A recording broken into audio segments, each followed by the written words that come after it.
Yan, good day sa atin dyan mga paps, mga mams, at saka assalamualaikum warahmatullahi wabarakatuh sa mga kapatid nating Muslim. Yan, for today guys, eto, i-chrome natin yung dito sa head ng makina natin. So, eto, gagawin natin siyang chrome. Yan.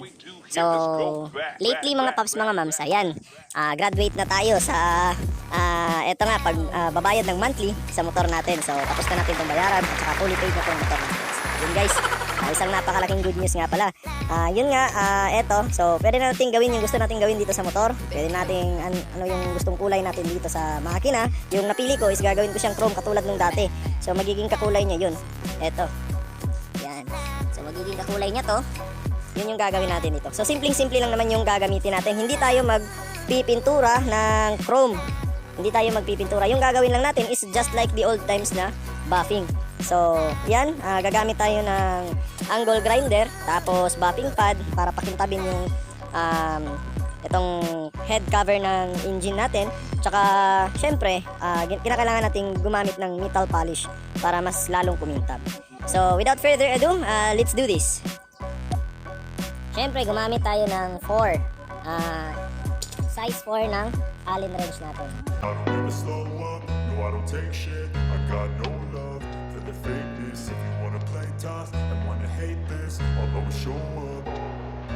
I don't ever slow up, no I don't take shit. I got no love for the fakeness. If you wanna play tough and wanna hate this, I'll always show up and make a statement. I don't ever slow up, no I don't take shit. I got no love for the fakeness. If you wanna play tough and wanna hate this, I'll always show up and make a statement. Everything I do so instinctive and so passionate. Every word I move so descriptive like an adjective. I got a vendetta against people who patented being negative when you should be getting after it.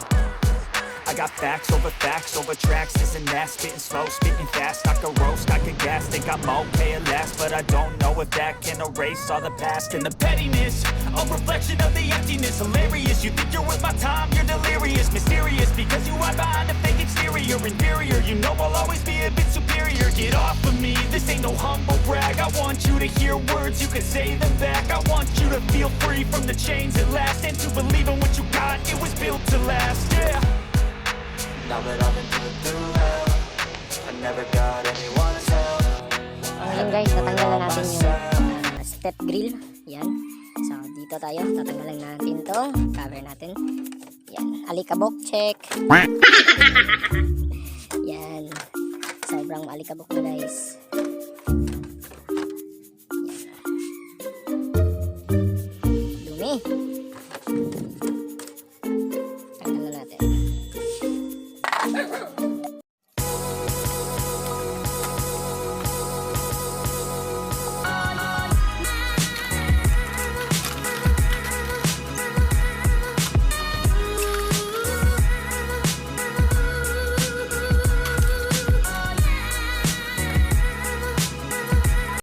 So ayan guys, tanggalin muna natin to itong spark plug. Unahin natin itong spark plug cap. Yan. Tapos yung spark plug mismo, gamitan natin ng spark plug wrench. Gumamit lang tayo ng anything na pwede natin. Pag medyo naluwagan na, goods na yang ikutin mga paps. Okay lang yan na kamay. Pero medyo mahaba kasi yung thread ng spark plug natin.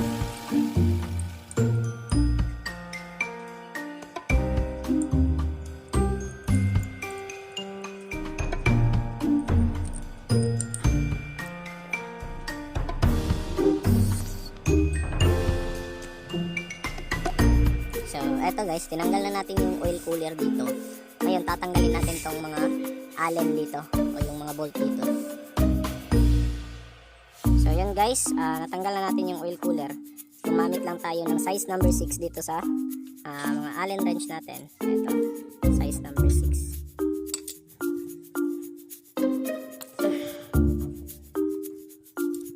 So, huwag natin biglaing tanggalin. Dapat, one at a time. Doon rin sa kabila.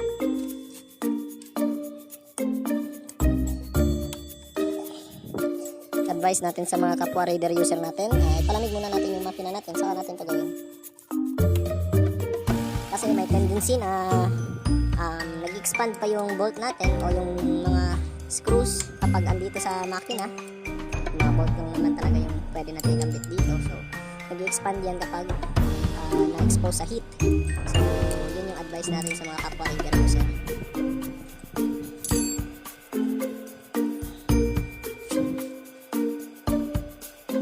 So, palamigin muna, saka natin to baklasin.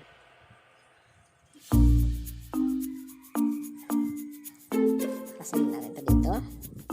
So, hindi pa masyadong maluwag. So, ganun natin. Minsan yung rubber mismo yung kumakapit.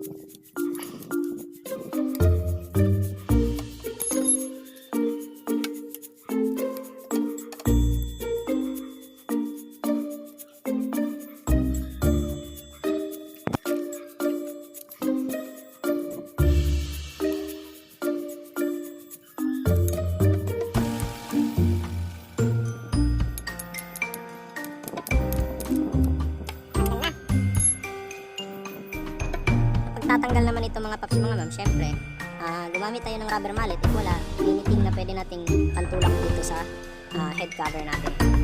So, ganun lang.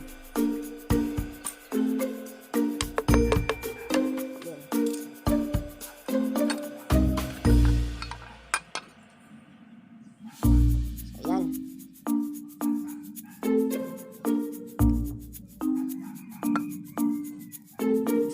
So, yan. Guys, makikita naman natin, goods pa naman yung makina natin. Yan. So, as much as possible mga paps, mga mams, wag na wag nating i-expose to sa alikabok. Napaka-sensitive kasi ng engine natin. Kung meron kayong pantakip, mas maigi, takipan nyo muna bago natin mag-proceed sa isang procedure na naman. So, yan. Naka-cover na to mga paps, mga mams. Food wrap lang yung ginamit natin dyan para hindi makasuka ng alikabok. So, proceed na tayo dun sa pagpapakintab ng head natin. So, syempre, basic na basic to. Kinakailangan natin sa pagpapakintab o sa pagpa-buffing ng head cover ng engine natin. Ito, nylon fiber para sa grinder natin. If wala, papel diliha, okay na okay din yung mga paps, mga mams. Start kayo sa 400 grit hanggang 800.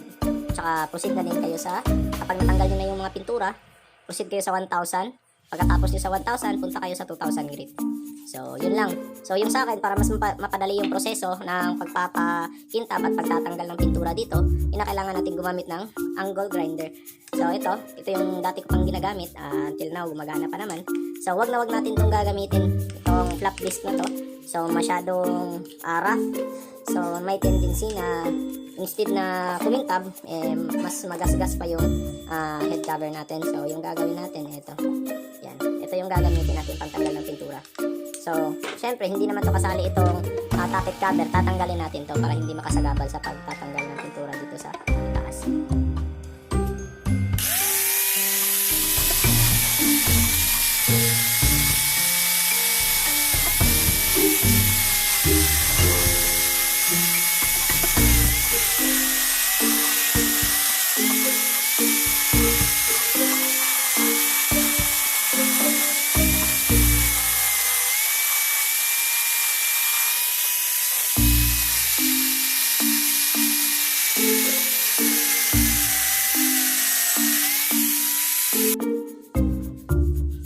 Ayan guys, unti-unti nating tanggalin to, tapos siguro ita-time-lapse lang natin ng kaunti, tsaka para hindi masayang yung oras nyo. Pagkatapos kong tanggalin tong lahat ng pintura dito, ipapakita ko na lang sa inyo yung sa next procedure.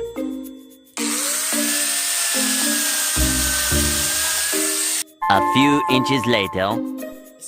Eto na yung kinalabasan. Medyo nagkaroon tayo ng konting problema. Yung mga kanto, mga paps, mga mams, yung corner, hindi ko na masyadong nadukot o nasungkit dahil medyo mahirap yung angle grinder natin. Naubos na yung dalawang bala. So, wala na tayong nylon fiber. So, napakahirap lukutin talaga.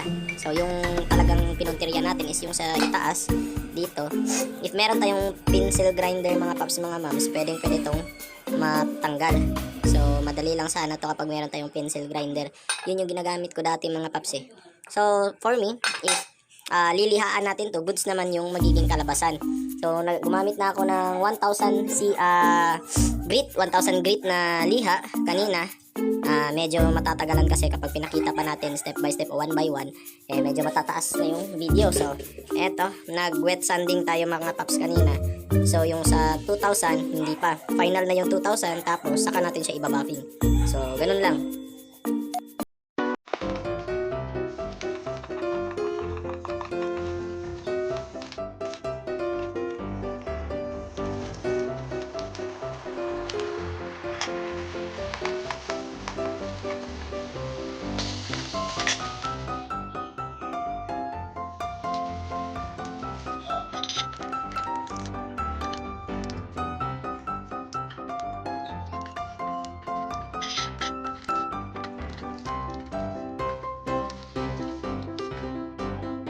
Tapos na natin itong sanding mga paps. As much as possible, kung okay lang, wet sanding sana, mas maganda para talagang matanggal yung mga uneven surfaces. Tsaka hindi masyadong malaki yung magiging dents. Meron talaga yung magiging dents pero kaunti na lang yung 2,000 na to. If meron pa kayong 2,500, mas mainam talaga mga paps. So, okay lang yan. Eto, yan, gagamitan natin siya ng buffing pad. So, eto mga paps mga moms, yan, ito yung itsura niya. Nabibili lang to sa halagang 15 pesos. So, gamitan natin ng ito, metal polish. Yan. So, pakintabi natin gamit yan. Apply lang natin. Try muna natin. Try natin mga paps. Yung sa akin, kinakamay ko na para talaga hindi masayang kasi yung iba, ginagamitan nila ng cloth. Yung liquid o yung chemical na dapat dito sa metal makakalagay, nandun na sa cloth, inabsorb na nyo. So, try muna natin dito sa itaas mga paps para makita nyo yung difference. Yan. Makita nyo. So, try natin mga paps. Tanggalin na natin mga paps.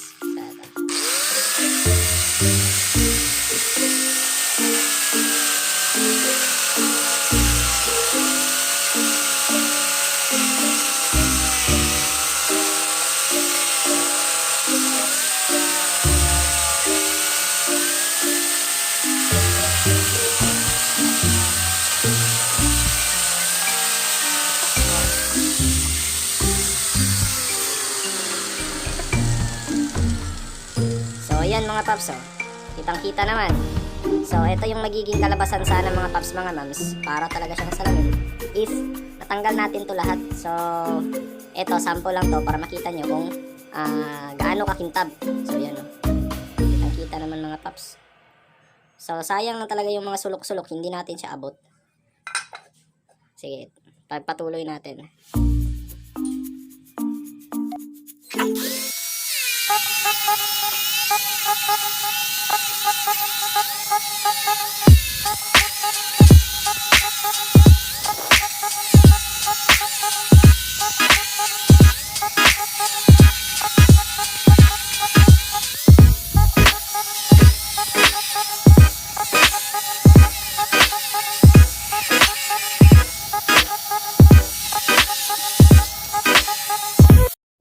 At so, eto na nga mga paps.